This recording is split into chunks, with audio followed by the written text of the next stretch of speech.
that are interesting about it that need reflecting. It's true that the great geopolitical competition will probably revolve around the relationship between the United States and China. But here's the thing which is interesting. I think over the last 2 years, under President Biden, and I'm not sure everyone in America sees it this way, but this is how I see it as an outsider, America has re-emerged as the strongest power in the world by a long way, both by dint of its economy, its military, its resources, its technology. As China has faltered over the COVID policy and, frankly, over aspects of its economic policy, I think America's dominance is very clear. That's the first thing. The second thing is that although the East is much more powerful, which is why I say for sure power is to a degree shifted but has still got to be shared, whilst it's clear that the East is very strong, it's not just America that is strong. Europe is still strong. It's still the largest commercial market in the world. I think the conflict in Ukraine has seen Europe and NATO regain some of its momentum and its purpose, and the UK to a degree too as an ally. And so I think the real challenge today is how you make sense of this shifting geopolitics. And in that, I think the position of India is absolutely critical, because the progress of India in these last years has been remarkable and extraordinary. And I think the position of India now, this is again my view as an outsider, is potentially more powerful than it's ever been. With the G20, this is in a way a demonstration of its authority on the global stage. But increasingly around the world, when countries are worried about whether they have to choose between the USA and China, I think India is a country seen by many as an objective friend. And I think it's got the opportunity now to lead the global south in a way that's never been true before. But to your point of power being shared and not shifted so much, is the West prepared to share that power? Because I do not see a lot of enthusiasm on United Nations Security Council reform to start with. Yeah, but the West has got no option. And the trouble with the UN Security Council reform, which of course should happen, I mean, it's absurd that India is, you've got a situation where India is not a permanent member, but you could say that about other countries as well. But leave aside that, because the problem always with reforming the UN Security Council is how do you get consensus? But the West has got no option but to share the power. The question is how you make sense of international diplomacy in this new world. Dr. Jaishankar, India today is a bigger economy than Britain. It is a geopolitical power. It is a post-colonial country that dominates the originally English sport of cricket. Would you call it a reversal of power? Would I call it? A reversal of power. I would call it rebalancing. I would call it history switch. Your sound, I don't think your sound. Yeah, I said I would call it rebalancing, but I would also say this is history which is switch hitting. It's hitting the other way, right? Not far wrong. But seriously, in history, you have these ups and downs. It's not often that actually countries get a second or a third bite of the apple.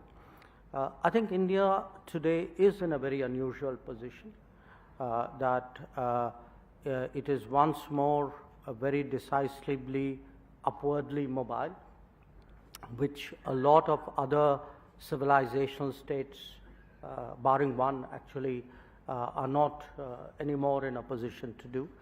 Where the UK is concerned, I think it's a very complex relationship. I mean, there's a lot. The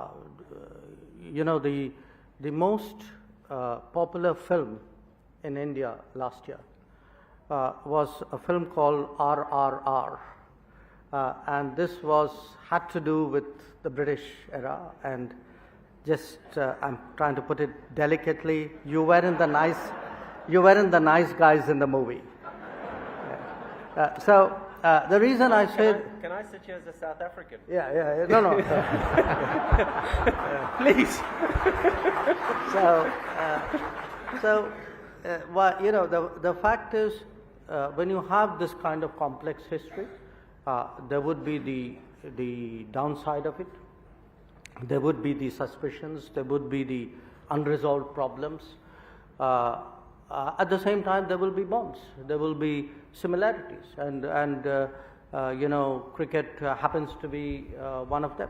Now, in terms of the shifting weight of cricket, when it started to shift, actually people, I think, suggested we were better at the business of cricket than in the game of cricket. I think by now, barring this match, by now I think the game of cricket has shifted as well. So that's the kind, you know, that's the kind of things which are happening in the world today. The world is changing.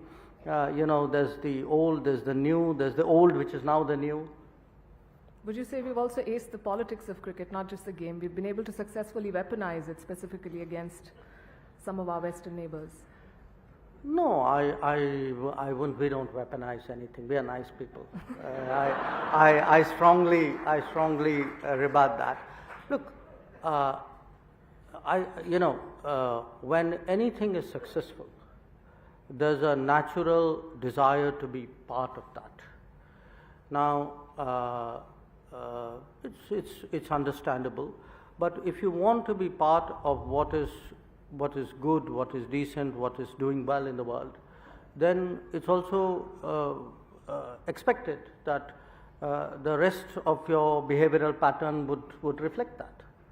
So I think that's a bit of an odd case, but I don't think anybody really wants to weaponize it or politicize it. I think there are understandable sentiments. I mean, cricket, you know, is much more serious than a game, and therefore all the sentiments go along with it. Kevin Pietersen, the game of cricket was introduced to India by some British traders back in the 18th century or the beginning of the 18th century. Today, India ranks higher than England in the ICC and higher than South Africa. How do you see this journey, India's journey, both on the cricket pitch and the geopolitical arena? Yeah, I mean, a fascinating debate, and thank you so much for bringing me to India again. It is a place that I love. I've been coming here for 20 years now, and the country just keeps getting better and better. I think with the world and where the world is at the moment, cricket or sport can be the one that sort of unifies the world. I think talking about South Africa, we saw what happened to South Africa in 1995 when South Africa won the Rugby World Cup, and what sport did for South Africa. You saw what it did again a couple of years ago when South Africa won, and Siya Kolisi gave that whole speech. And I will reference rugby, but then I'll also reference the opportunity within sport and how that can be a leader in the sort of tumultuous world that we're living in at the moment. There's conflict everywhere. I sit here as an ex-sportsman. I sit here as a father of 2 children. And I was just speaking to Tony just in the back of the hall there about where the world is at and where we see the world. And as Joe Public, the world is actually a very scary place for us. And so for me, sitting here now, just trying to understand so many different opinions. You hear Russia speak only an hour or so ago. You then hear the gentleman last night. You hear Bill Gates talking about certain ways the world's going. I can just say from my side that the world for Joe Public is a very scary place. Digitally, scary. The war, scary. Pandemics, future pandemics, scary. So when we talk about cricket and we talk about that opportunity to unite, sport should be used. Sport can be used. The relationships between England and India. I mean, I was one of the first guys that broke away from England and had that sort of separation from the national side because of my affiliation with India and the IPL and the start of the IPL. You now have a look at the world of cricket that we're talking about. All the players from all around the world, friendships, almost homes here in this beautiful country. That's what cricket has done. English players, great friendships with Indian players. Indian players have great friendships with English players, with players from the Caribbean. Australian players. I know you guys are playing in a huge series at the moment against Australia. During, before, and after those games, the friendships are rife. And so I think that sport can be used in some sort of fashion to be able to try and mend it. Cricket's an issue because China and America don't play cricket. Russia definitely don't play cricket.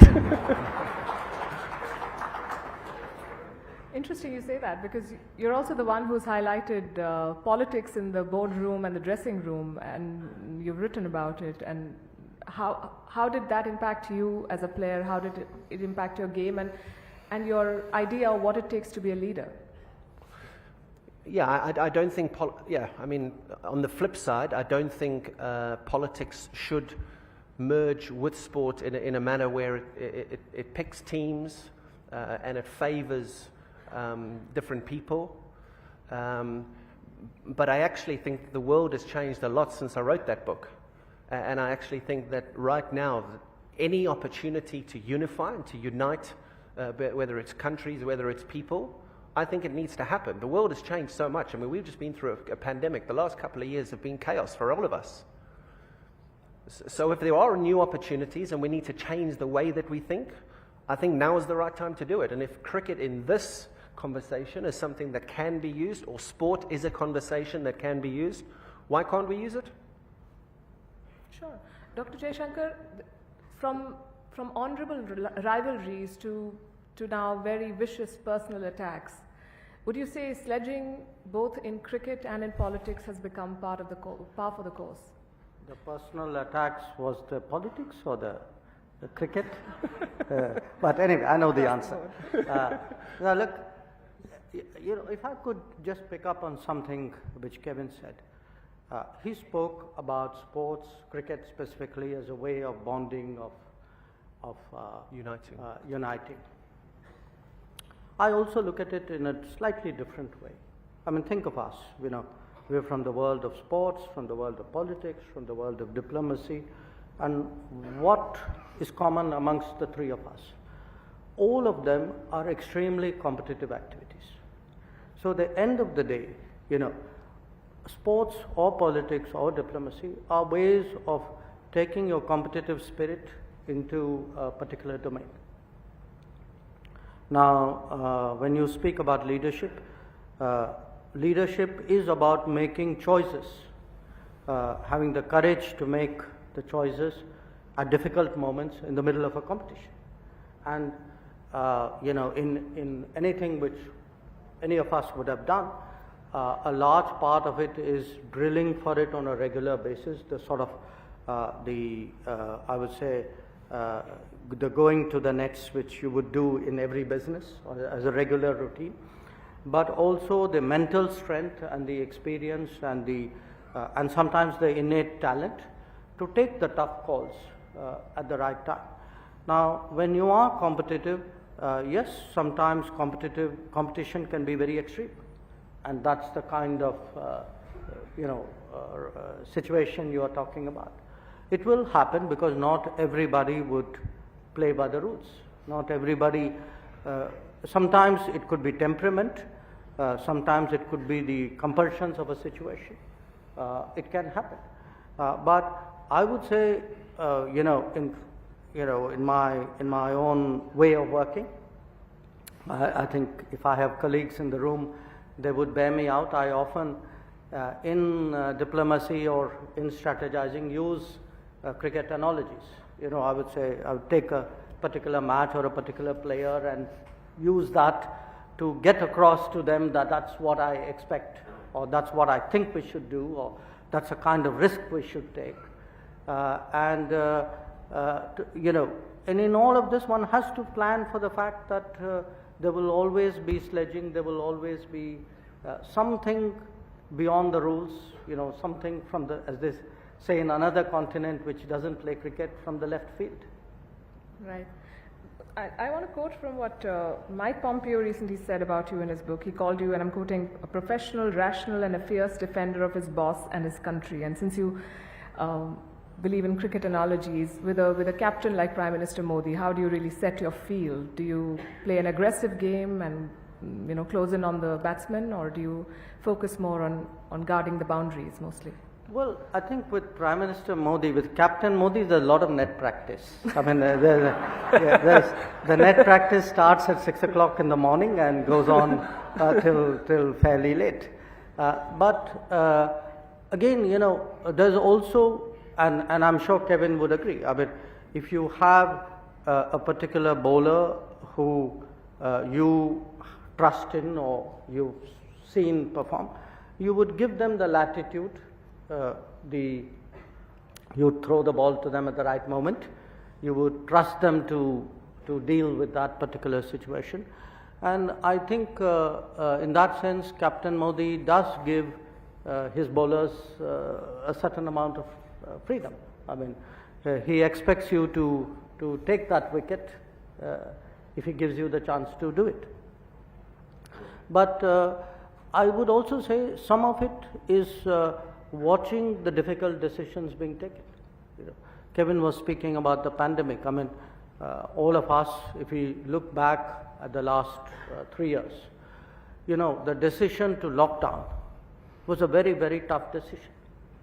But it had to be taken at that point of time, and if we now look back, what would have happened if we had not taken that decision?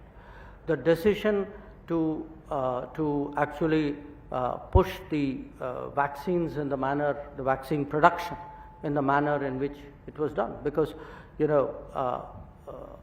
it's something which most people naturally wouldn't know. One of the reasons why Tony and I have been so closely in touch was through the pandemic we were working the raw materials flow for the AstraZeneca, for the Covishield vaccine. To have the confidence to be able to devise a program to vaccinate so much people, or even I would say the call to send vaccines abroad. There was a lot of questioning of that. I mean, today everybody says, yes, great idea, we gave vaccines to 100 countries.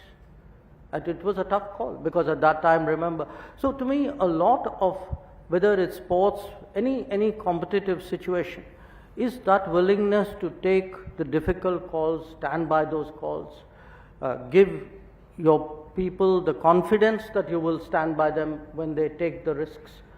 This is all about competition and leadership. Mr. Blair, I want to talk about the tough calls. I'm sure you relate to that. And also now, especially when it appears more players are not playing by the rules around you, and B, you are constantly being questioned, because the old boys clubs are over and done with. This is the age of social media. How does it sort of impact leadership when you have to respond to the persistent questioning and demands of the millions on your feed and the billions on the street? Yeah, so I'm glad you didn't ask me to comment on the cricket, since I'm a bit out of my depth on that one.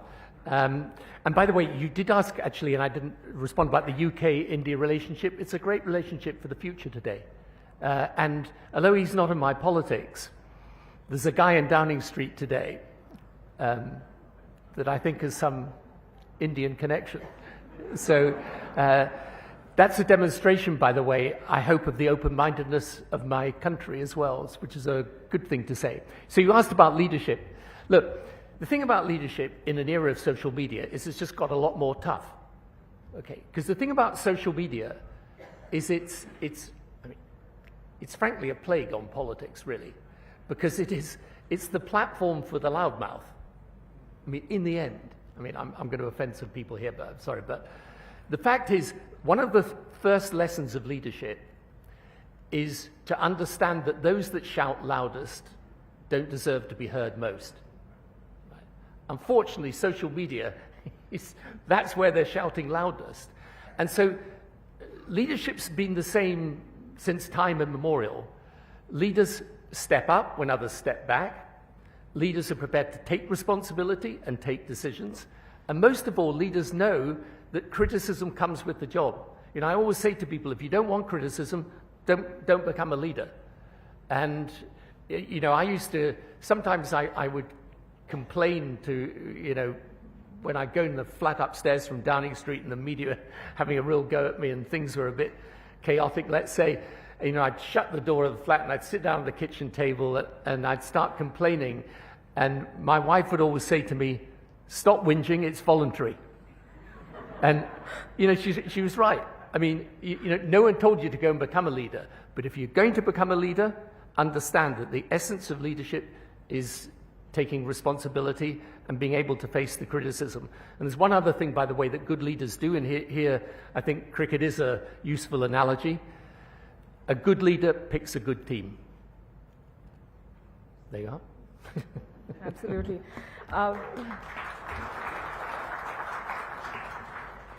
Dr. Jaishankar, do you consider yourself part of the old boys club? Well, you know, I recently used the word old, and a few people commented on it. I wasn't obviously using it for myself at that point of time. Old boy, no, old boy club, not really, because in a interesting way, I think that kind of concept really doesn't exist in today's India. Certainly not in the, you know, the kind of environment that I've been in, neither in politics nor actually even in diplomacy anymore. So the answer is no, I wouldn't consider myself to be part of the old boys club. In fact, if anything, I would say you would try to, you know, as part of being global, as part of being more multicultural, you whatever vestiges there may have been, I guess by now would have gone. But that's how I see myself. I mean, I don't know what you do. You know, I've always wanted to ask you this question. How did the transformation from a diligent diplomat to a rock star neta come about? I mean, you're being quoted by the German Chancellor. Meme makers are going through your speeches to look for content. Did you think foreign policy is going to become so popular in India? When they say foreign policy does not win elections, this immense interest. You know, I think some of it is the times. It's the situation. Again, we're all agreed the world's in a very tough place. Because the world's in a tough place, I think more people are getting interested in the world. They're interested in the problems of the world, they're interested in the solutions of the world. The second is actually the globalization of India itself. You know, ask yourself, we have 1 million students, Indian national students out in the world at any given point. There are 34 million Indians and people of Indian origin abroad in the world, and many of the people of Indian origin in some way remain connected to India. So much, you know, many more Indians are traveling, many more Indians today have businesses outside, our exports are more. Even at home, a lot of people sitting at home do more business outside. So what has happened to my mind in maybe the last decade or so has been a very unconscious but actually a very deep globalization of India. And therefore young people especially, but not only young people, I think take much more interest in the world than they used to. Now when they take interest in the world, you know, I guess they would like to see, you know, like a cricket team, you would like to see, you know, people out there go and perform well. You know, you don't only want to win matches at home, you want to win matches abroad as well. Indeed, we do. Kevin Pietersen, you've been described as and I'm quoting, a maverick genius who refused to fit in and had to pay the price for it. Is that how you see your journey? And what does it really take to be an outlier in a world that is increasingly being led by people who depend on data crunchers, who depend on processes and systems, and not always their gut feeling? I think you've just got to believe in yourself. And you've also got to believe in the people around you, as Mr. Jaishankar has just mentioned there now. It's about using all your resources. And what Tony said about picking the right team and picking your best team. And I think in the world that we live in now, you've got to be so strong-willed, and you've got to have that determination to do anything, almost anything, within the rules to succeed. I think in this digital age that Tony alluded to there, I think it's incredibly difficult. Without accountability for anything that anyone may say, anyone in this room may be saying something about one of us right now on their device with zero accountability. I think it's that self-determination and that sort of tunnel vision to try and set yourself that goal to achieve something that cannot be interfered with. My career was towards the end of that boom in social media, and I think I finished 2018, but 2000 sort of the height of my career was 2007 to 2012 to 2013, and social media wasn't what it is now. I think it's a cesspit, if I'm honest, and I think it's a dangerous place. Bringing up two young children again in this world, in this space, zero accountability, say what you want, it's a dangerous space. So I was able to, luckily enough, sort of elude the issues that the world has today, but that doesn't stop me sitting as Joe Public being fearful of what the world presents. And actually the last couple of days have been quite enlightening, hearing the conversations, hearing the discussions that not normal people, ordinary people don't have access to what's being said over the last couple of days in some of the rooms that it's been said. So to answer your question in 3 or 4 minutes, as I've done, it's that self-drive, it's that self-determination, and making sure you have people around you that you can trust, more importantly. You have to trust people, and you have to give people the ability to tell you something if you're doing it wrong. Mr. Blair, is that how you see social media, as a necessary evil, which has clearly changed the rules of engagement between leaders and their constituencies? Yeah, but I think, you know, we focused on the negative side of technology, and, you know, technology does have its negative side. The thing I'd like to say, though, is technology has its positive side. I mean, we're living through a 21st century technology revolution that's every bit as revolutionary as the 19th century industrial revolution, and it's going to change everything. And basically, one of the great challenges of leadership today in politics is how do you harness the opportunities of that technology revolution? Because AI, cloud computing, bioscience, everything is going to change. The way we live, the way we work, the way we think and interact with each other. And the biggest challenge, in my view, is that the policymakers and the change makers are often in two different rooms not talking to each other. And they need to talk to each other. And the problem, when you're from an older generation, I'm definitely from the older generation, is that, you know, technology's tough. I mean, I had to speak at a conference the other day on cryptocurrency. So, you know, I talked to my eldest son, who's got a technology company, about it, and he tried to explain cryptocurrency, and finally he sent me this thing called The Idiot's Guide to Cryptocurrency, and I didn't understand it. So, and then on the eve of the speech, I phoned him up and said, "Look, I'm about to address these people in half an hour. What on earth do I tell them?" He said, "Tell them you're sick." So, make up any excuse, but you're not fit for this, Dad. Believe me. But the point is, it is confusing, and it isn't, in one sense, frightening. Kevin's absolutely right. You know, you're bringing up children in a completely new world where they're subject to all sorts of influences and so on. But this technology revolution is central, and it's one of the reasons why India's done so well in these last years. Because I think, you know, Prime Minister Modi has understood the importance of it, and your digital ID program, I think it's one of the most important programs. I keep saying to people around the world, if you want to see an example of a reform that leads to real results and shows that government can work for people, look at India's digital ID program. It's been a remarkable transformation.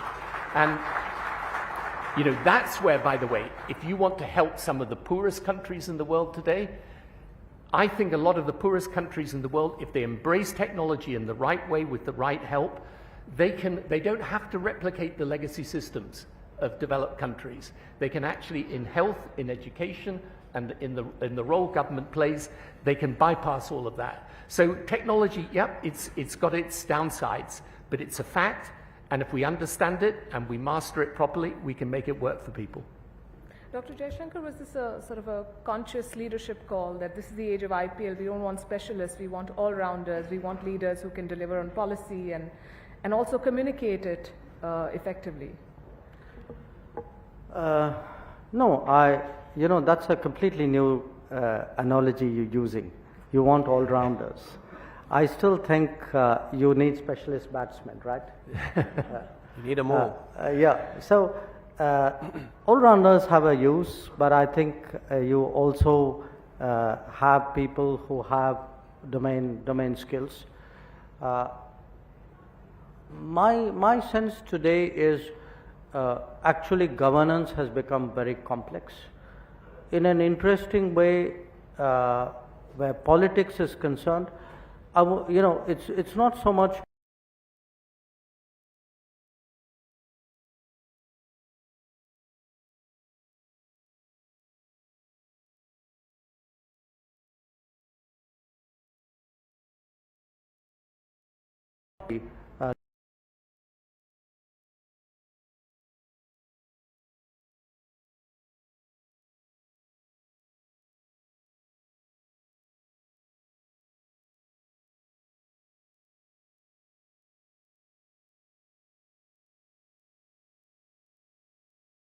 to foreigners about. The subject I talk to them most about is actually what's happening through the digital backbone in India. That when they look at the food delivery, the payments into the banks, the Kisan, the farmers support program we have, each one of these, the pension schemes, the health access. The fact that we are able within the last few years to raise this into tens or hundreds of millions and do this with a very high degree of credibility, very high degree of integrity, even vaccination, after all, to create a platform to be able to, in an organized, efficient manner, vaccinate get 2.5 billion shots in the arm is an incredible achievement. Now, what happens is when you're in the middle of an achievement, and I'm sure that must be happening in the middle of a match, you are engrossed in it, so you don't perhaps fully understand its value. It's the spectator watching the match who's saying, oh my God, these guys are doing this. So there is today, if you look at the sense of India in the rest of the world, a lot of it is coming from these kinds of achievements. And I think today part of politics is also to communicate that to people, so that they become participants in it. After all, they are the beneficiaries, they are the stakeholders. So in that sense, yes, both in a curious kind of way, you got to do more things, but also in the same breath, I would say you got to do your own thing that much better, because people are going to hold you to account much more strictly than before. So do you agree with them when they say that social media is dangerous? I have 2.5 million followers and I like them. So.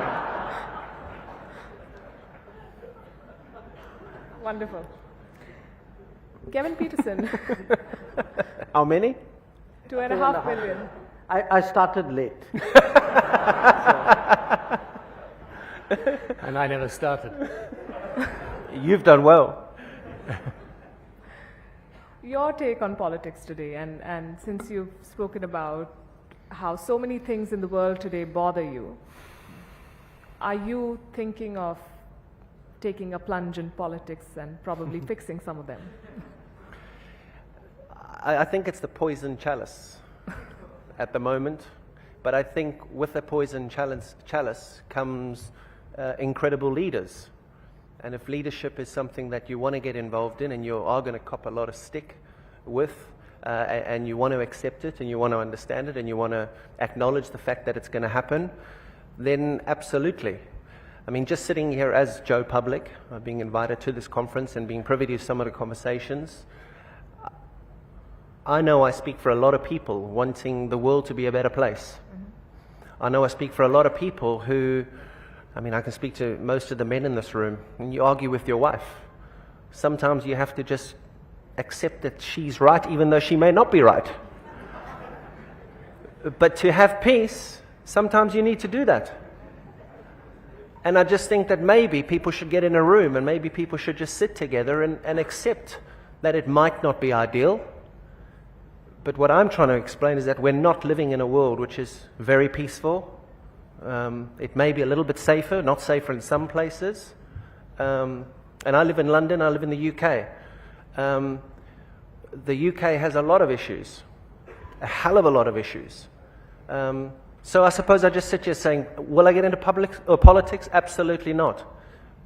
But as somebody who has access to rooms like this, and lucky enough around the world can have access to some pretty cool people and some fun conversations, if there are people in this room who can make this world a better place and can say to their wife, yes, you're right, even though you're not right, but for peace, make it happen.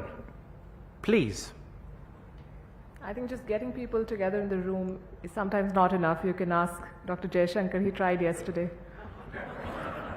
That I understand as well. When you're playing against Australia, you're playing against India, sometimes things don't work. They may not work for the first month, they may not work on the second trip, but on the third trip, they might work. Do you want to comment? I was just tempted to say I wasn't negotiating with my wife.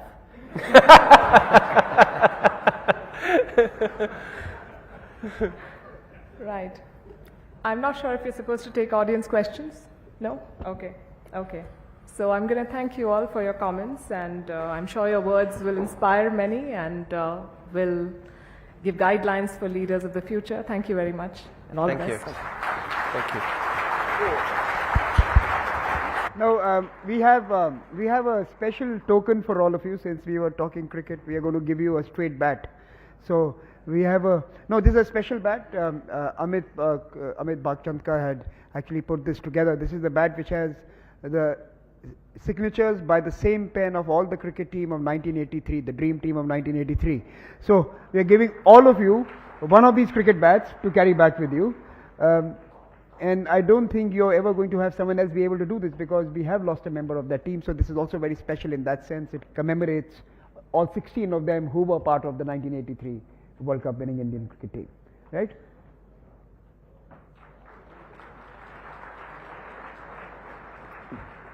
We also have another memento for you, and can I request my colleagues Urvi and Pulkit to bring them to you. We have a Raisina memento for you as well, besides just the bat. A small coin, a challenge coin. Pulkit, please present it to Palki and to Dr. Jaishankar.